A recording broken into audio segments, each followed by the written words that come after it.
Pak Bupati, tolong kami dulu di sini Pak Bupati. Kami udah di tengah hutan ini, kiri kanan udah longsor Pak Bupati. Gak lagi jalan keluar Bupati. Ini Pak,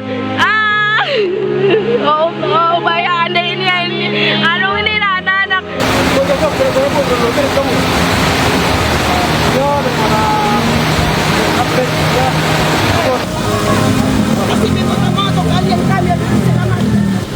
Komandan keadaan semuanya. Kadin.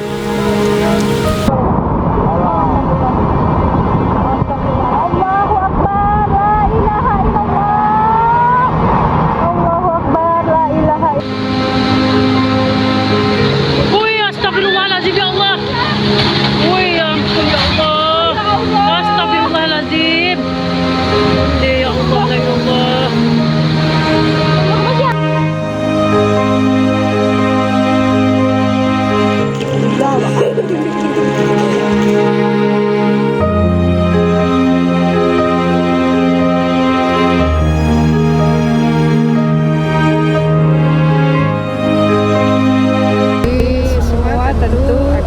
Koordinasikan terutama dengan Komandan di Lumajang, Ibu Bupati ya, Bupati Lumajang tentu akan berkoordinasikan koordinasi seperti ini.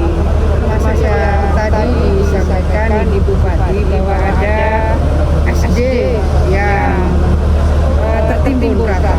Ya kita kalau untuk fasos, fasum kita mesti lakukan penyegeraan semaksimal mungkin yang bisa kita lakukan.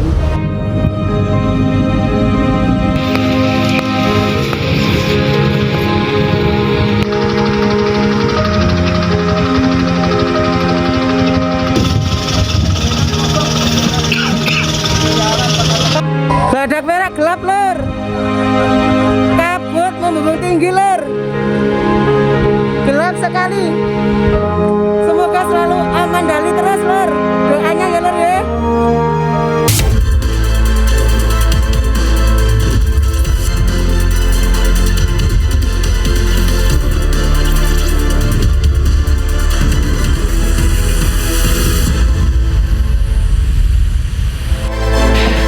Selamat siang pemirsa, Presiden Prabowo Subianto rehabilitasi 3 pejabat ASDP. Sementara itu, Gubernur Jakarta Pramono Anung resmi melarang konsumsi daging anjing dan kucing. Selain informasi tadi, kami juga akan hadirkan beragam informasi menarik dan terkini terkait kebijakan hingga kegiatan para pemimpin bangsa. Bersama saya, Fazilah Khairunisa. Inilah pemimpin rakyat, pemimpin beraksi, rakyat awasi.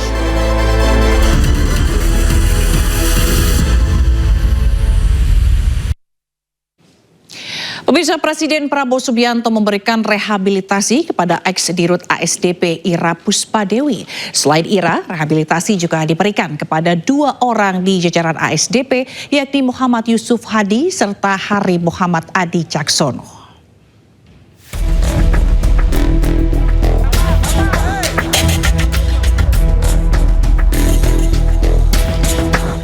Mantan Direktur Utama PT ASDP, Ira Puspadewi, bisa bernafas lega. Setelah perjalanan panjang, dirinya dan 2 jajaran ASDP mendapat rehabilitasi dari Presiden Prabowo. Rehabilitasi sekaligus menggugurkan status terpidana ketiganya. Terhadap perkara nomor 68 Pitsus PPK 2025 PN Jakarta Pusat atas nama Ira Puspadewi, Muhammad Yusuf Hadi, Hari Muhammad Adi Caksono. Dari hasil komunikasi dengan pihak pemerintah, alhamdulillah pada hari ini Presiden Republik Indonesia Bapak Prabowo Subianto telah menandatangani surat rehabilitasi terhadap 3 nama tersebut, dan ini surat sudah dikeluarkan dan ditandatangani oleh Presiden. Berdasarkan pasal 1 ayat 23 Kitab Undang-Undang Hukum Acara Pidana, rehabilitasi adalah hak seseorang untuk mendapat pemulihan haknya dalam kemampuan, kedudukan, dan harkat serta martabatnya yang diberikan pada tingkat penyidikan, penuntutan, atau peradilan. Sebelumnya, mantan Direktur Utama ASDP Indonesia Ferry, Ira Puspadewi, divonis 4,5 tahun penjara oleh Majelis Hakim Pengadilan Negeri Jakarta Pusat.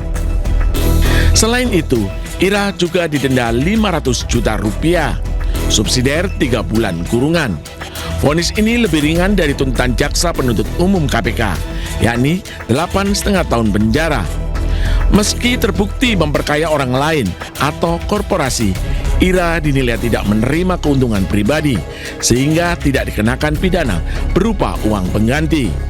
Dalam perkara yang sama, Majelis Hakim juga memvonis 2 orang lainnya, yakni Direktur Komersial dan Pelayanan PT ASDP Ferry, Muhammad Yusuf, serta mantan Direktur Perencanaan dan Pengembangan PT ASDP Ferry, Muhammad Adi. Keduanya masing-masing divonis 4 tahun penjara dengan denda 250 juta rupiah, subsidiar 3 bulan kurungan. Tim Liputan iNews melaporkan.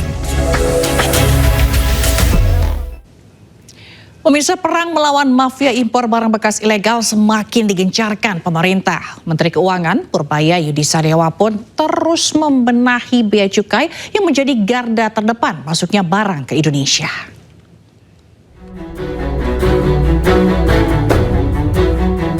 Meski menuai berbagai pertentangan, Menteri Keuangan Purbaya Yudi Sadewa tetap melarang masuknya pakaian bekas impor atau thrifting. Dirjen Bea Cukai yang juga jadi pintu masuk utama barang ke Indonesia menjadi fokus pengawasan. Menkyu pun berkali-kali sidak pintu masuk Indonesia seperti pelabuhan. Penertiban ini terus dilakukan setelah pedagang thrifting di Pasar Senen menyebut oknum bea cukai minta biaya meloloskan impor pakaian bekas ilegal. Tak main-main, nominalnya mencapai 550 juta rupiah per kontainer. Masuk ke Indonesia hampir semuanya dipastikan ilegal. Masuknya, Pak. Karena selama ini, Pak, masuknya barang ini secara ilegal ke Indonesia itu hampir ratusan miliar setiap bulan. Biayanya hampir ratusan miliar setiap bulan masuk secara ilegal. Jatuhnya ke oknum-oknum. Menkyu pun meminta bukti atas tuduhan ini supaya bisa ditindaklanjuti. Purbaya tegaskan tidak ragu memberi sanksi keras jika terbukti adanya pelanggaran oleh pegawai bea cukai. Orang bisa ngomong apa aja, belum tentu betul. Harus diklarifikasi lagi betul apa enggak. Saya nggak tahu angka yang sudah berapa, tapi yang jelas sekarang orang bea cukai nggak berani main-main lagi. Kalau main-main ya saya tindak ke depan, saya udah kasih peringatan keras semuanya. Dan mereka cukup baik, banyak orang baik, jadi nggak usah khawatir. Guna mencegah masuknya impor baju bekas ilegal, pintu masuk ke Indonesia seperti pelabuhan diperketat. Tim Liputan iNews melaporkan.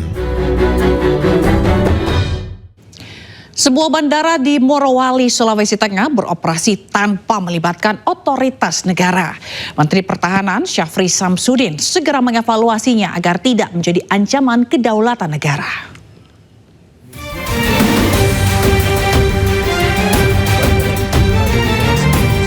Satuan Tugas Penertiban Kawasan Hutan Satgas PKH menemukan bandara yang beroperasi di kawasan PT IMIP, Kabupaten Morowali, Sulawesi Tengah. PKH dalam Instagramnya mengungkapkan bandara ini beroperasi tanpa ada otoritas negara seperti bea cukai hingga imigrasi. Seluruh kru yang berada di bandara PT IMIP bukan merupakan otoritas negara. Meski bandara ini dibangun dari dana sendiri, Satgas PKH menekankan negara memiliki aturan yang harus ditaati. Karena dikhawatirkan akan bebas keluar masuk negara tanpa adanya pengawasan ketat.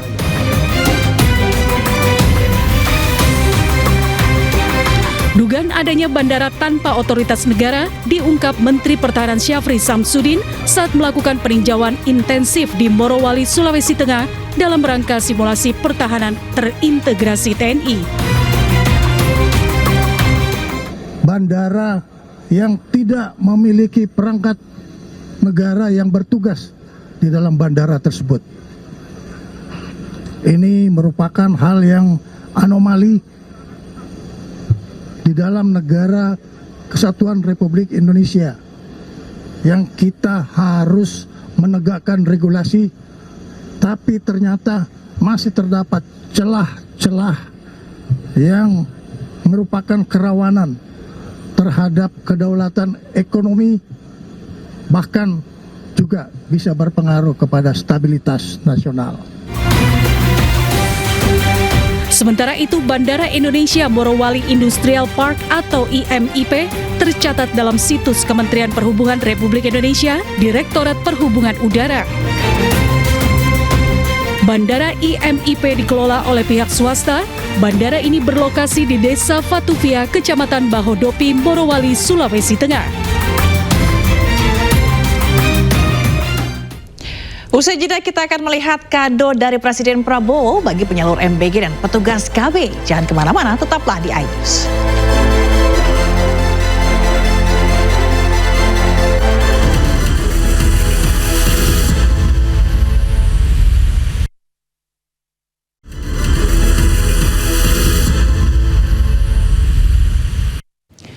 Pemirsa, Komisi 8 DPR RI menggelar rapat membahas haji bersama dengan Kementerian Haji dan Umroh. Bisa nusuk itu harus dicantumkan nanti di sini. Dalam rapat yang digelar pada Selasa siang, Kementerian Haji dan Umroh beberkan rincian biaya haji reguler untuk tahun 2026. Anggota DPR RI pun mempertanyakan detail hotel hingga pesawat yang akan digunakan. Tujuannya untuk memastikan fasilitas yang disediakan sesuai dengan kebutuhan jemaah haji. Jadi tanggal 25 kita rakerkan di sini ya. Oke. Banda Aceh katanya 14 kloter. Dibagi di 5.454 dibagi 14 itu ketemunya 389. Pesawat apa itu? Bapak kok bisa membagi ini segini? Memang pesawatnya apa? Kok bisa dapat seperti ini? Sama KNO 595.947 jamaah dibagi 17 kloter ketemu angka 349 jamaah per pesawat. Pesawat apa? Kan pesawatnya belum ada. Jadi jumlah ini tidak bisa begini cara mengaturnya. Ketemu dulu pesawatnya. Diisi. Itu bukan angka mati, artinya tahun ini mungkin berkurang, tahun depan bisa naik, berfluktuasi sesuai dengan pendaftarannya masing-masing.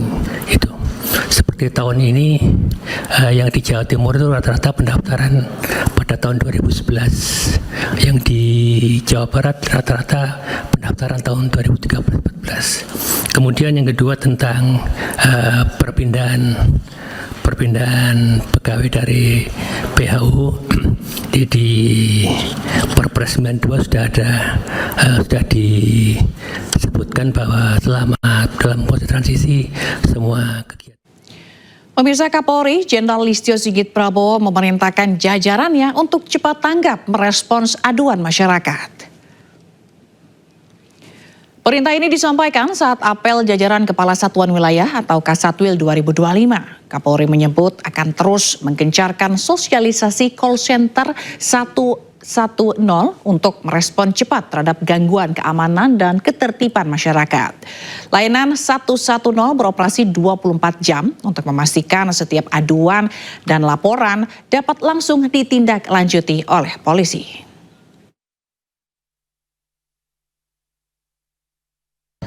Ya, saya kira dengan layanan 110 tadi yang nanti akan kita sempurnakan, harapan kita setiap laporan yang masuk bisa direspon cepat, cukup dengan memencet 110. Sehingga ini yang sekarang sedang kita lakukan perbaikan, sehingga kemudian masyarakat yang melaporkan tidak kecewa.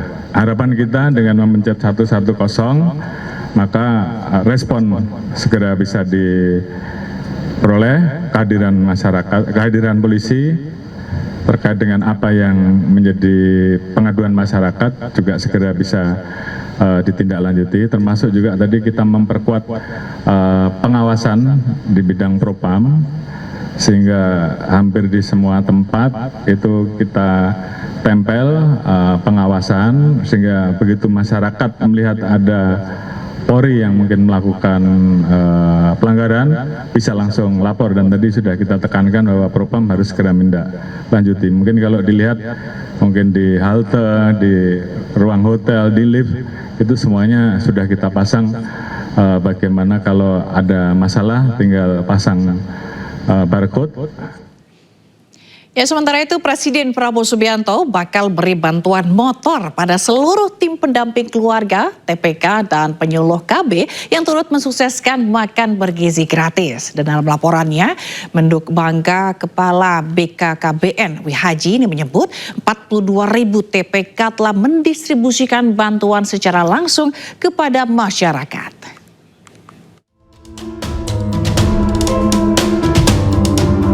Menteri Kependudukan dan Pembangunan Keluarga sekaligus Kepala Badan Kependudukan dan Keluarga Berencana Nasional Wihaji menyampaikan laporan kerja pada Presiden Republik Indonesia Prabowo Subianto di Istana Negara Jakarta pada hari Selasa. Dalam pertemuan itu, Wihaji memaparkan sejumlah agenda strategis Kemenduk Bangga, termasuk capaian program pendampingan keluarga dan peningkatan layanan KB. Salah satunya terkait dengan realisasi penyaluran makan bergizi gratis untuk ibu hamil, ibu menyusui, dan balita non-PAUD. Hingga kini sudah ada 42.163 tim pendamping keluarga BKKBN yang turut membagikan program itu. Penerima manfaatnya sudah 3 juta lebih sedikit dari MBG khusus ibu hamil, ibu menyusui, dan balita non-PAUD. Bapak Presiden sangat mengapresiasi.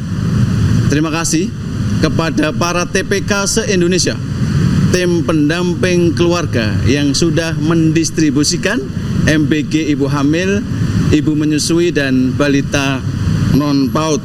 Tentu ini terus dilanjutkan, dan bahkan Bapak Presiden tadi menyampaikan akan memberikan bantuan motor kepada seluruh penyuluh di Indonesia untuk meringankan sekaligus bekerja dalam mendistribusikan MBG.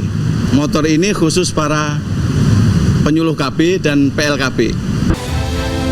Sementara itu dalam kesempatan yang sama Wihaji juga mengaku mendapat arahan terkait program KB. Presiden Prabowo ingin edukasi bagi penyuluh KB dan petugas lapangan KB terus ditingkatkan. Tim Liputan iNews melaporkan. Wapres Gibran Rakabuming Raka punya cara sendiri untuk memperingati Hari Guru. Jangan kemana-mana, informasi selengkapnya usai jeda.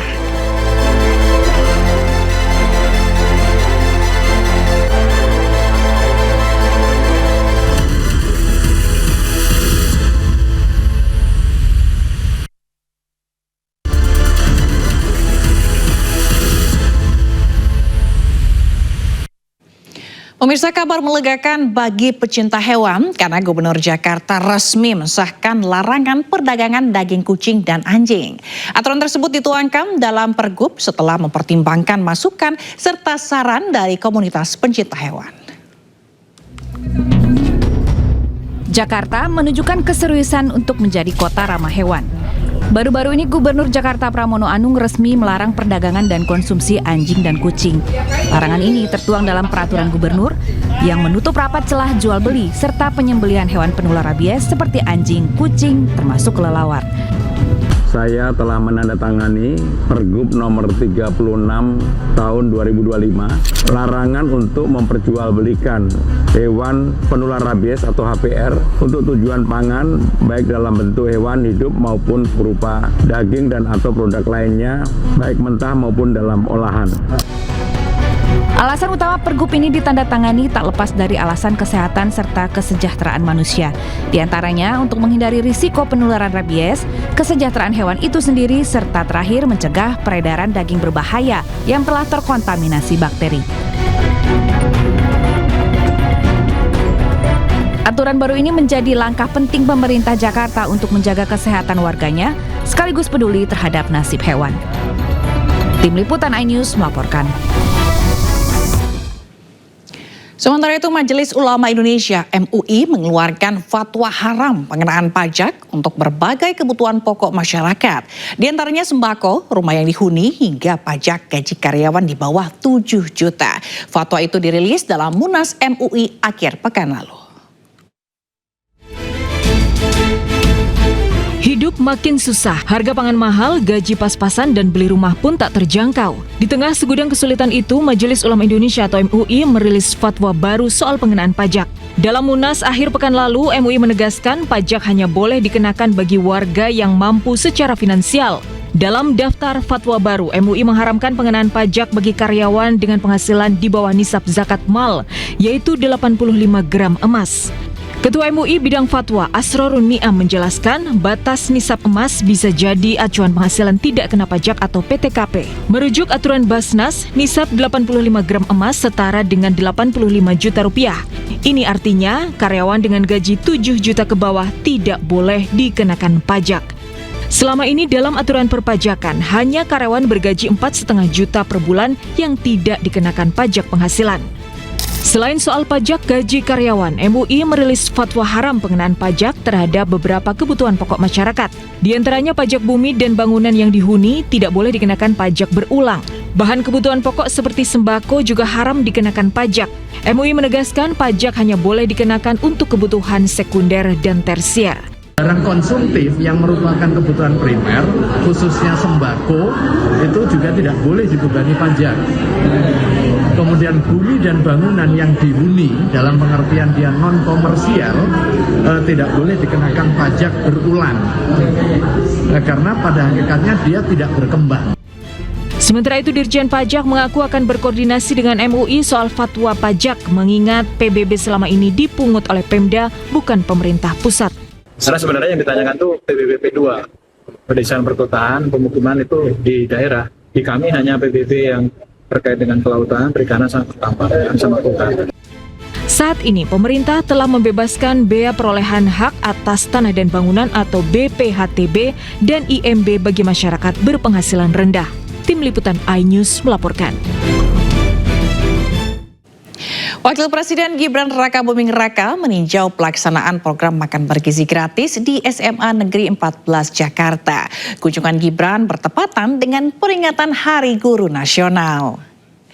Dan informasi ini sekaligus menutup Pemimpin Rakyat hari ini. Temukan informasi-informasi terbaru lainnya di www.inews.id dan cuplikan tayangan berita iNews dapat Anda saksikan di kanal YouTube @officialinews.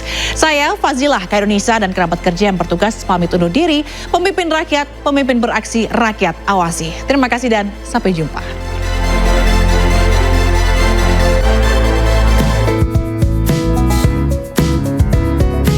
Hanya sehari setelah kembali dari rangkaian agenda KTT G20 di Afrika Selatan, Wakil Presiden Gibran Rakabuming Raka langsung tinjau pelaksanaan program makan bergizi gratis di SMA Negeri 14 Jakarta. Kehadiran Gibran disambut para guru dan murid. Gibran pun menyapa para murid yang ikuti ujian sambil cek menu MBG yang disajikan. Dalam momentum Hari Guru Nasional, Wapres mengapresiasi kepada seluruh tenaga pendidik di tanah air atas pengabdian mereka. Diharapkan program MBG mampu memberikan dampak nyata bagi para siswa. Salah satunya tingkatkan konsentrasi para siswa saat belajar.